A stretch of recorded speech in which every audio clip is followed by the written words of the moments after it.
Hello again. I'm John Shrader. For almost a quarter century, Michael Severe has worked in the Omaha media market, television and radio, news and sports. Now the executive director of the Jet Award Foundation, who more than dabbles in sports broadcasting, in television, and in radio. Michael Severe is with us on this episode of Watch the Media. He does a little of this and a little of that, and I think we probably could fairly say he does a lot of this and a lot of that. A veteran radio and television broadcaster in Omaha and other parts of the country, and is the executive director of the Jet Award Foundation. Anybody in these parts and lots of other parts recognize Johnny the Jet Rodgers, and that's the deal. And we'll talk a little bit about that. But Michael Severe is with us, and we're going to talk some local sports stuff. How about that? Thanks for your time. I appreciate it. No problem, John. So almost a quarter of a century you wandered into Omaha and then didn't leave. What was that all about? It was not on purpose. I tell you, my wife and I were together dating in Albuquerque. She's from here. She's from South Omaha. Her mother got sick and got put in hospice, and so she moved back here to help take care of her. And then about 6 months later, I literally was walking through the kitchen at KOAT, which is in Albuquerque, New Mexico, and there was a posting for a morning job in Omaha. And I called. I had applied for a job in Omaha previous to that. And so I called Roseanne Shannon, and she said, "Are you sure? I mean, it's going to be a pay cut." I said, "I understand." And we came in, did an interview, and we were going to stay here for 3 years. And in the second year, I started working at the radio station at the Zone. I was doing both jobs. And then in 2005, we had our son, who had a lot of medical issues. And really, there's no better place in the country to be than Omaha, Nebraska, if you have a lot of medical issues for your kid. And so, we signed another contract and then stayed. And next thing you know, you look up and, you've been here over 20 years. Yeah, you and you're not leaving apparently. Not that I know of. Not that I know of. I mean, there's always a possibility, but I don't not looking to actively move at this point. But there's a lot of places my dream is to live in Alaska, actually. If I could ever get opportunity to go live in Alaska, I would love that. I love the cold. I love the dark.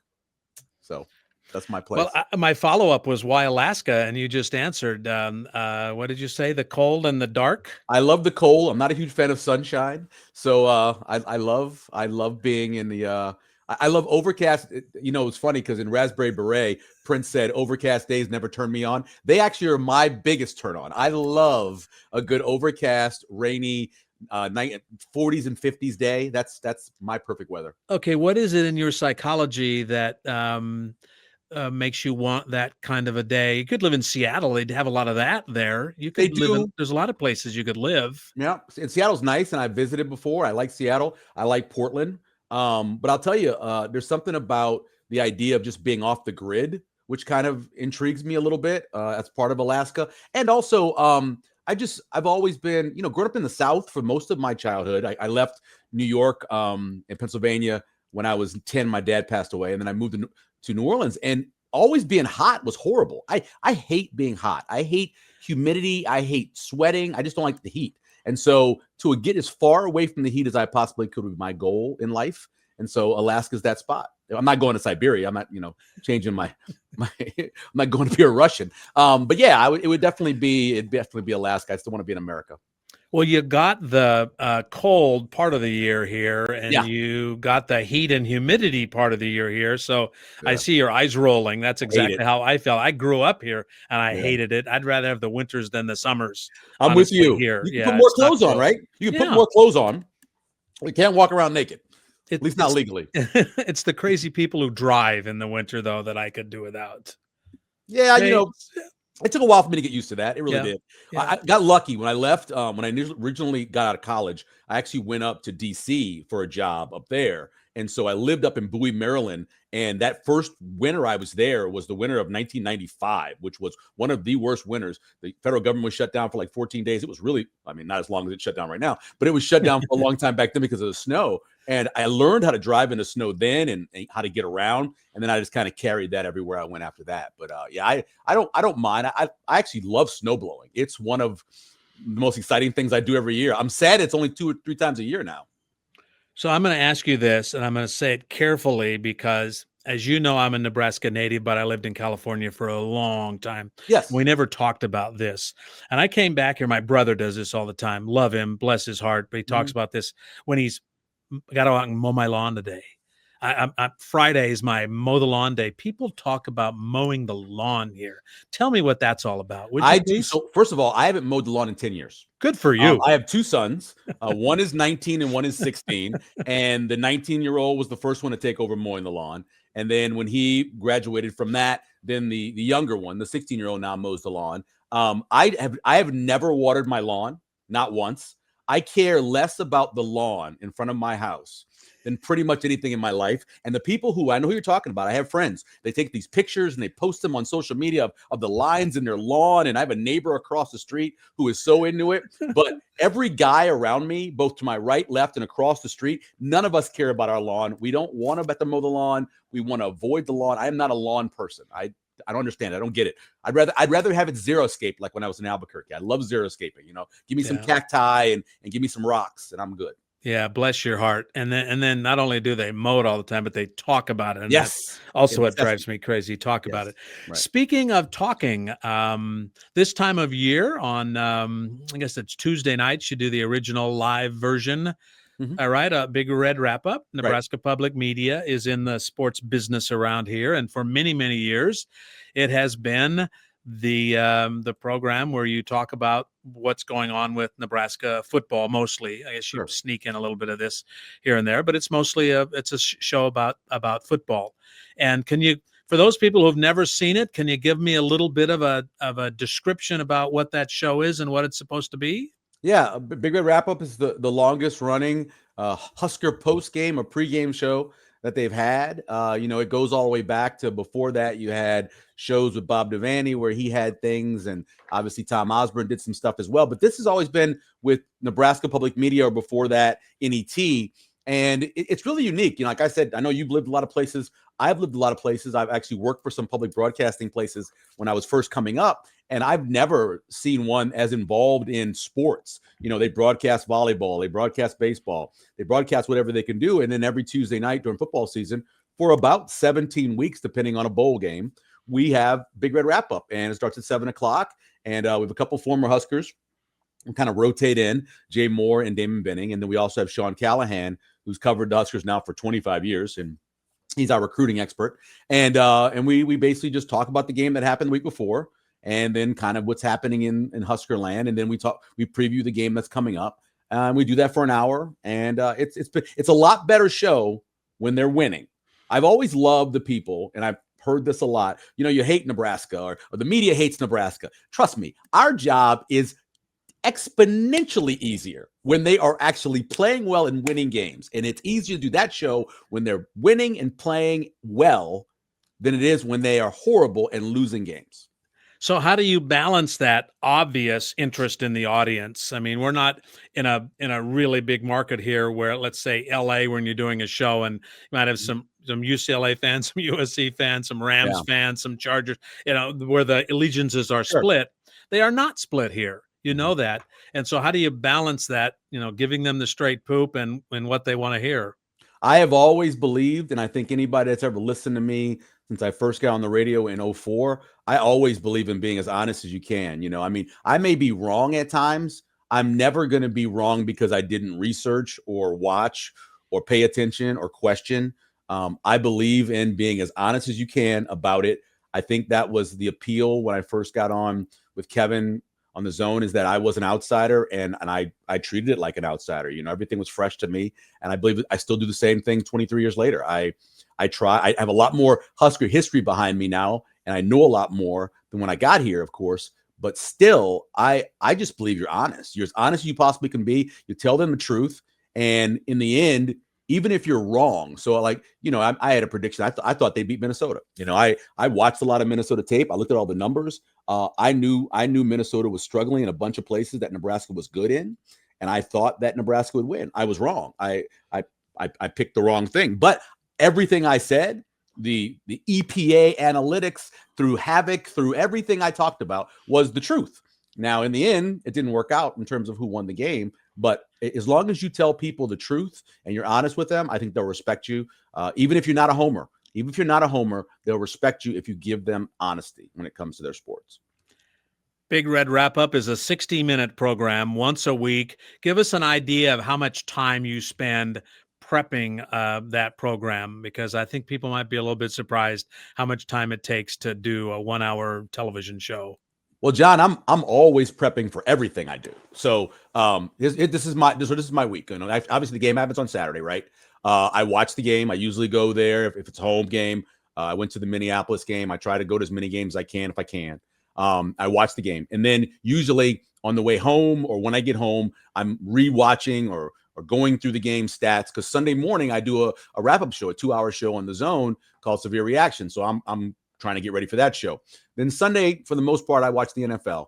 Monday morning, I'm working on Jet Award numbers, meaning looking to see who had kickoff and punt returns, long ones, touchdowns, keeping all those numbers together. And then I go through all of the comparisons of the team for next week. So Northwestern this week, I go through and look at all of their stats, see how they compare to Nebraska, put together a chart for that. Then I start watching Northwestern stuff. Now, I've already watched several Northwestern games, but I went back and I rewatched the Penn State game, and I rewatched their game last week against Purdue. So I kind of have an idea what they're doing and what's fresh. And then after that, by that time, it's Tuesday, bigger wrap-ups that night. Tuesday, I'm doing more of that. I'm going through everything that maybe somebody will ask.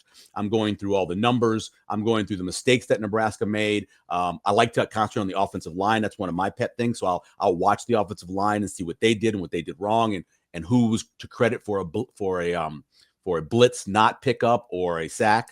And so I do all that. So by the time we get around till I get there at like 5:30 in Lincoln and start going over the highlights that I'm going to be doing, I've been prepping for this for, almost 2 days. Yeah. So during football season, that is basically all I'm doing. I'm working on the Jet Award Foundation stuff, and at the same time, I'm just spending time, prepping for whatever. If somebody calls me on a Friday, want me to come on a show, I'm prepped for it.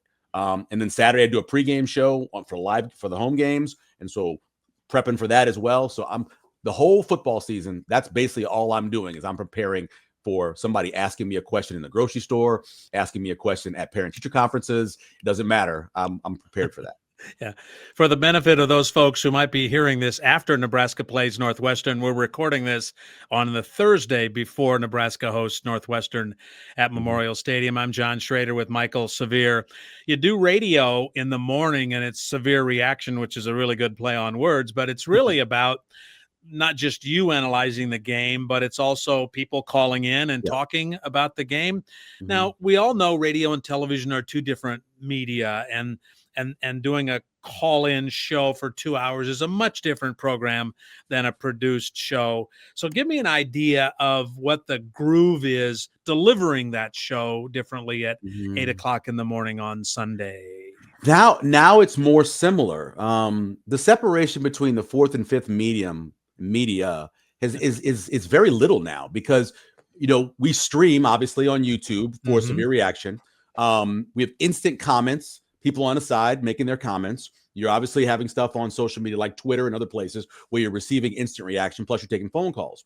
The only real difference for the TV product for the straight TV product, is that someone else is answering the phone and writing the question down. Someone else is taking it off of Twitter, off of Facebook, sending it to the iPad, and then I'm going through the iPad asking those questions to Jay Moore, Damon Benning, Sean Callahan, whomever is in there. And so it's really closer than it's ever been before.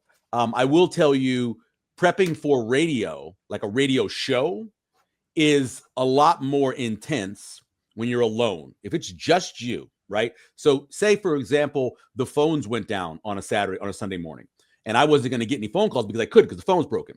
So I got to make sure that I can go for 2 hours. And so the rule is, the rule, for every hour of radio you do 2 hours of prep. For TV, it's not necessarily the same, because you can really roll in with a teleprompter and guests and just be the moderator and not give any opinion whatsoever. Mm-hmm. You can do that. It's a lot easier to do that. Yeah. I don't believe the show should be that way, but you can do that. But in terms of radio, yes, you have to be prepared for every bad thing that can happen. And the worst thing that could happen is if you're stuck by yourself with no reaction from anybody, because they can't get to you. And so that requires a lot more prep. And so I get in at 6 on Sunday mornings. But I don't sleep much on Saturday night. I'll watch the game. I'll rewatch the game. I'll start working on I have certain numbers that I follow. Like I believe in net field position is important. I believe in havoc, all that stuff. And so I do those all over that night or early that morning. And so I want to have as much information at my fingertips. Half of it I probably don't use. I end up using it later in the week for other stuff. Yeah. Yeah. Well, we all know that if you use all the material you prepared for, you're not well prepared when you have to do live broadcasting, right? Exactly. If you use half of it, that's good. Yep. So YouTube, the streaming part of it, it's changing radio. We're not really sure yet how much, but we know that we can tell how many people are watching us on YouTube. We don't really know how many people are listening to us on the radio, even in this advanced age where the ratings technology is better than ever, but still not good. We know the right? streaming numbers pretty well. We know Right. So if you're streaming on Spotify, Apple, those are the two primary ones people are streaming on in terms of just pure radio. And then there's other ones like this Podcast Republic, and there's a whole bunch of other ones. So we can get those numbers. And now with the way ratings work for radio, you can add those numbers in. So it's almost like a Nielsen plus or an Arbitron plus number. And you are getting that. And it is going to people's bonuses. We know now better about who's listening and who's watching than we ever have before. It's by far as closest, but it's still not always right. Because especially in a smaller market like we are, as you know, you're not going to do a metered market in market 70 in Omaha, right? Yeah. You're not going to pay that money for minute by minute. It's too Yeah. expensive. And so you can get a decent idea through the Nielsen aggregate, but you're certainly not going to know as close as you can for radio, because we're getting directly impacted whether you're watching who's in your stream at the time on YouTube or getting numbers from Spotify or Apple or wherever else. So we do know better in radio than we've ever known before about actually who's checking us out. Do you miss doing daily radio? You kind of got out of the morning radio thing, and you were mentioning 6 o'clock in the morning. You told me that you went to work at like 3:45 a.m. for a show that started at 6 a.m.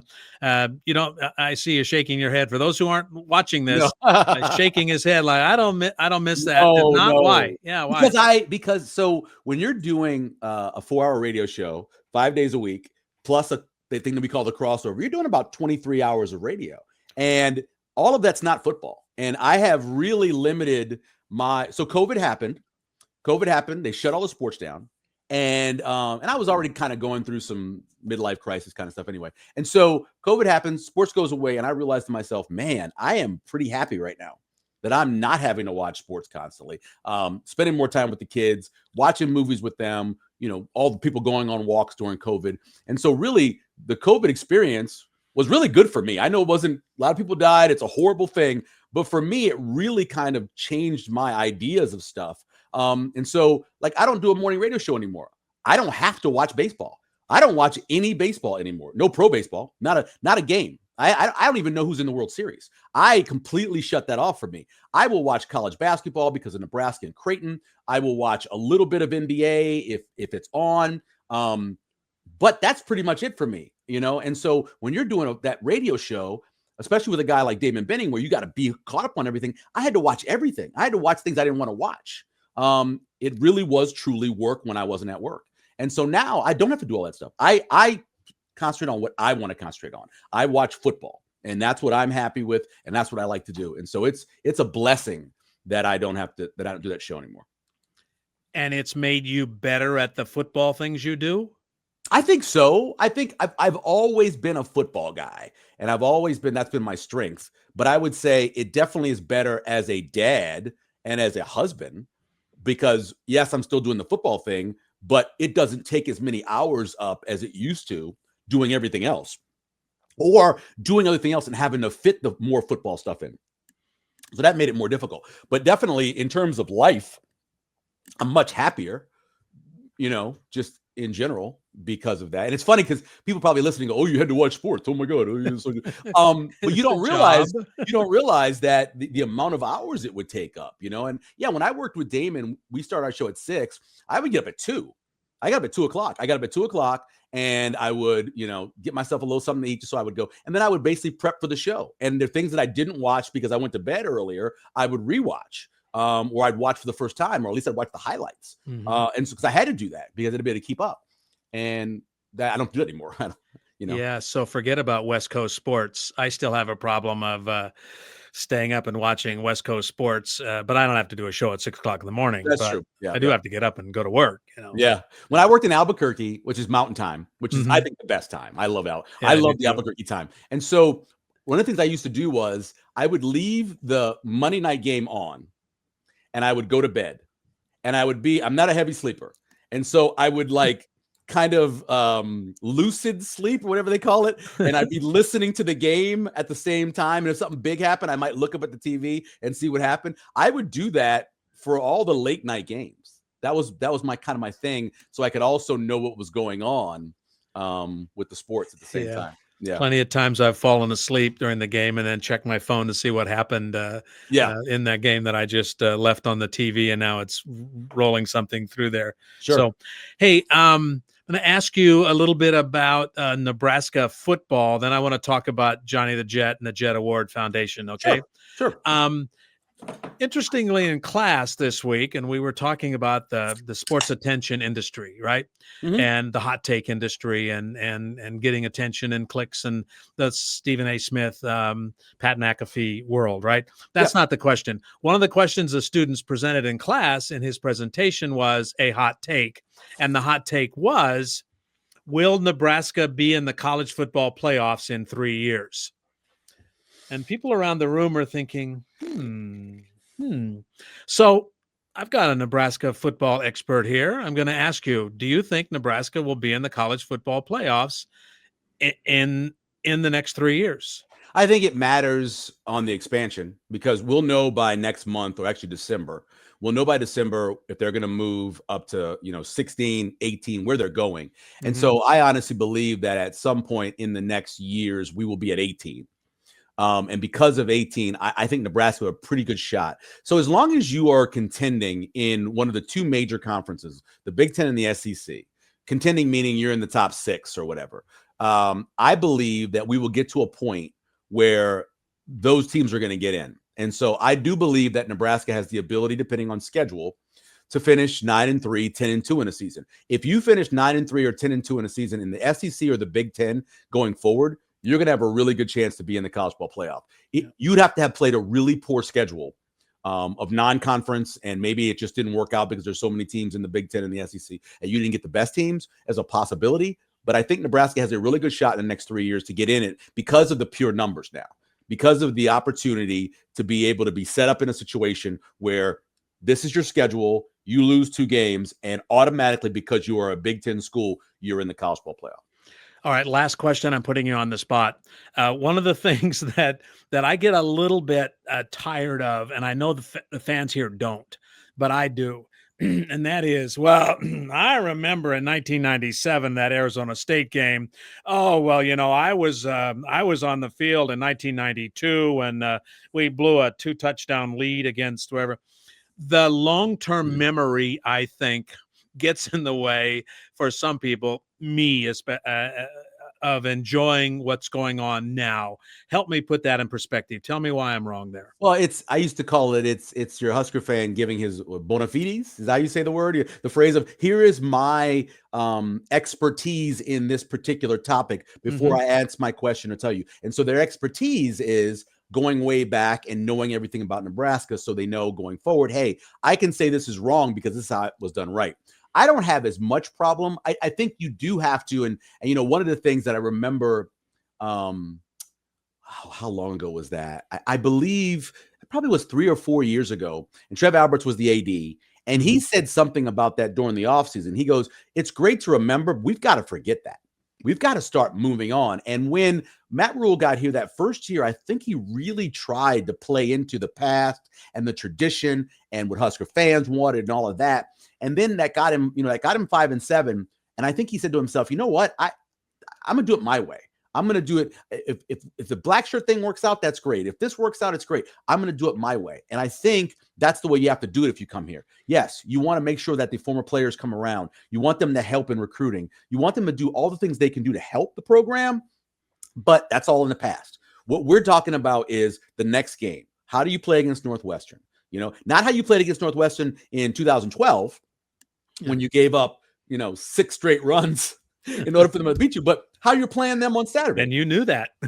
Yeah, I mean, you know stuff about them. But yeah, so I think that it's just their way of expressing to people that, hey, I've been around, I know this team, I know the past, and I want you to know that. But yeah, we talk a little bit too much about that, but it's not just here. That's the funny thing. I've told people living around the different areas, when I lived in Louisiana, LSU had not had this resurgence. They had not had, Nick Saban and then Les Miles, and they didn't have those national championships. And so the only thing they could really talk about was the late 50s, early 60s, where they were contending for a national championship, them and Ole Miss going back and forth. And the what do they call it? They call it the earthquake game. They talked about that stuff too. And when you go to New York, the Mets fans are still talking about 86. Yeah, they are. I mean, that's what they got. They got 86. They're not going to talk about the year they lost. They're not going to talk about the 2 times they lost. They're going to talk about what happened in 86. And the older fans are talking about what happened in 69. Yeah. And so it happens other places too. But Nebraska, certainly, it's the only thing here. It's the only thing going. Creighton basketball extends basically to right before Waverly, and then that's about it for Creighton basketball. and the number one sport in the state obviously is volleyball. Yeah. So that gets talked about, but not the history like Nebraska football is. Yeah. I'll go in the Wayback Machine 30 years ago ish. And when I broadcast San Jose State games, a young guy named Jeff Garcia was our quarterback. Yeah. And we went into LSU during one of those downtimes, and Jerry DiNardo was the coach. Oh, yeah, and sure. The people at LSU were really rude, and they're screaming at us, and they're pounding on the bus when we walk in and calling us a bunch of California names that I'm not going to use. And then San Jose State damn near beats them, and the crowd turned on the Tigers like that. I mean, it was ugly in the third and fourth quarters. Now, LSU then held on and won the game. They weren't very good, and I think that was DiNardo's last year. Yep. But the fans turned on their home team even worse than they turned on the San Jose State team. Yeah, it's funny about Jerry. So I was working in New Orleans. I was an intern at the Fox affiliate down there. And so I remember when he was doing his tours, and as an intern, they sent me along to go ask questions at all different spots. And he actually went to my old high school. And I talked to him there. And then years later, I'd have Jerry on the show, and we would talk about that. I always bring it up. And then, of course, that 96, 97 year when they beat the number one team in the country, they beat Florida, and they were flying high. And then the next year he loses his quarterback. So he tries 3 different guys, can't get a quarterback to work out, ends up failing. And yes, he's going. He had back-to-back years where he had 9-win seasons, including beating the number one team. And in 2 years, he was gone. Yeah, because LSU, they wanted to win. Yep, that's right. Hey, the Jet Award Foundation, and again, the danger of this conversation happening when other folks are going to hear it after this. But you actually are showing a movie this week, The Tomorrow. Cowboys, and Robert Carradine's coming into Omaha to share that with you. Is that correct? Yeah. So Bruce Crawford has been doing these movies for 30 years, and I've been a part of some of them when I was with the Kidney Foundation, and excited to be a part of this one. It is The Cowboys. Ironically, or coincidentally, came out in 1972, the year that Johnny won the Heisman. So it kind of ties in a little bit with that. But, famous John Wayne movie, classic. And Robert Carradine played Slim Honeycutt in the movie as a 15-year-old, and among with the other young people that he was building as his Cowboys. Very excited about it. My mom, who's 89, is in town, and Roscoe Lee Brown is one of her favorite older actors. And so Roscoe Lee Brown is in the movie too. So she's very excited about it. Her Damon Benning's mom, who's around the same age, also a fan of Roscoe Lee Brown. So they're going together on a Friday night to watch the movie. And so, yeah, we're very excited about putting it on at the Omaha Community Playhouse. And it's going to be a good event. Yeah, that's cool. That's cool. Now, what is the Jet Award Foundation? What do you do? I know what you do, but I want you to tell the folks who are listening what you do. Well, because Johnny went to Tech High, he was always interested in the trades. And when he started finding out about, 4-year colleges and the amount of money that students had to pay back, because obviously he didn't have to, with the scholarship and Nebraska paying for his schooling, when he went back to school, he never had to do that. And so when they started giving out the Jet Award, which is for the most outstanding college football punt and kick returner, they figured out, we're making money on these galas. Where should the money go so we could be a 501c3? And they determined, let's help the trades. So got together with Metro Community College, and Metro Community College matches the money we give for tuition. So we give, say, $10,000 for one person's 2 years of getting a trade degree at Metro. They match the tuition part with $3,000, so the student gets $13,000. It's one of the best scholarships at Metro, and we also are starting it over at Iowa Western as well, so we can help them. But the goal is to get as many. So workforce development is one of the goals. The major goal is eliminating generational poverty, and I believe, and I think you believe this too, is if we educate people and we get them in good jobs, their kids are going to get educated. They're going to get in good jobs, and all of a sudden, that generational poverty we talk about has been eliminated, and you've moved on, and then you move on to the next generation. You continue to do the same thing. And so that's our goal. You get a student into, whether it be accounting, you get a student into nursing, you get a student into plumbing, it doesn't matter. They get that degree in 2 years without any debt. And then they're moving on to getting a great job, and helping both Omaha and workforce development, and also helping us and make sure that economically that people are doing well. Yeah, that is awesome. I went to a 4-year college, a couple of them. Yeah. I work at a 4-year university, my alma mater. I believe in education, but I don't think everybody has to be here. I don't think everybody has to be over there. But I do believe, as you do, that if we can get everybody in the generation to think about how they can better themselves going Right. forward, than their children and their children, and then we wake up one day and everybody is good, everybody is great. We're not that far away, John. Yeah. Johnny Rodgers' grandfather could not read and write. Wow. Worked at the meat packing plants, right?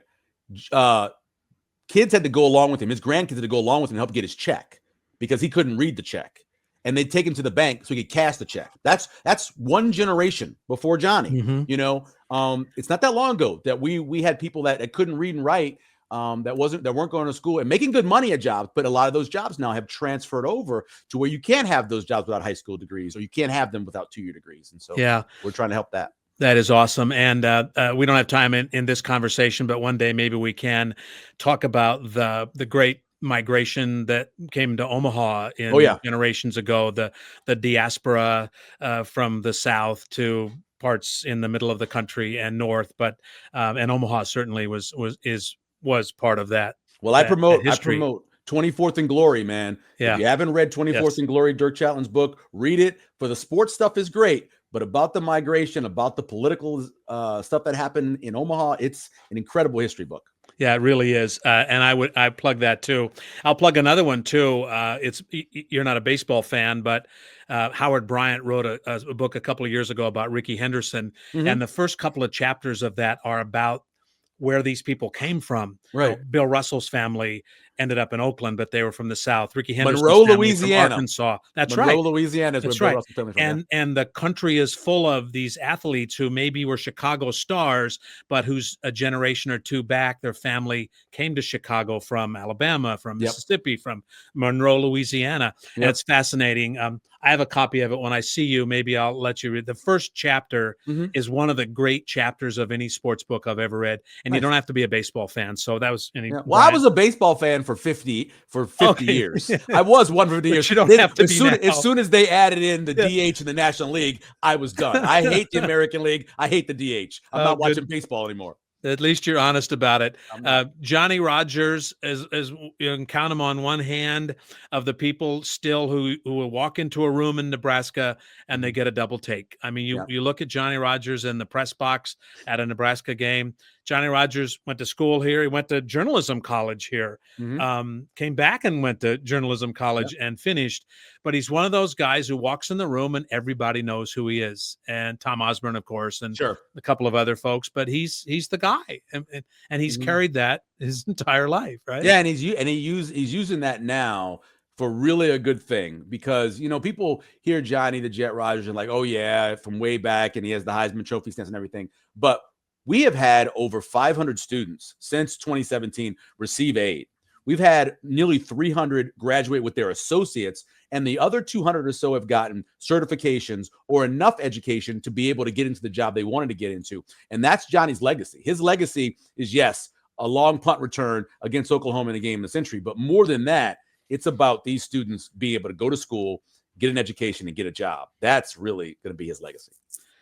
Well, that's great. And for folks listening, at some point in your life, whether it's early or middle or late, you have to kind of decide who you are and what you want to be and what you want to do to help other people become what they want to be. And that is awesome. Thanks. I appreciate it. And And good on you. Good work.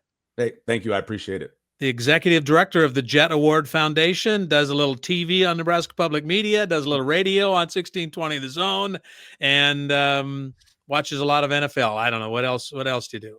I cook a lot. There you go. My 89-year-old mom is with me now, and so now even when the kids aren't around, I'm still cooking every day now. So I love to cook. And you're a good cook, I hear. Yeah, people say. There you go. Well, there you go. Hey, Thanks, Michael. I appreciate it. No problem. Thanks, John. All right, Michael Severe with us on Watch the Media. I'm John Shrader.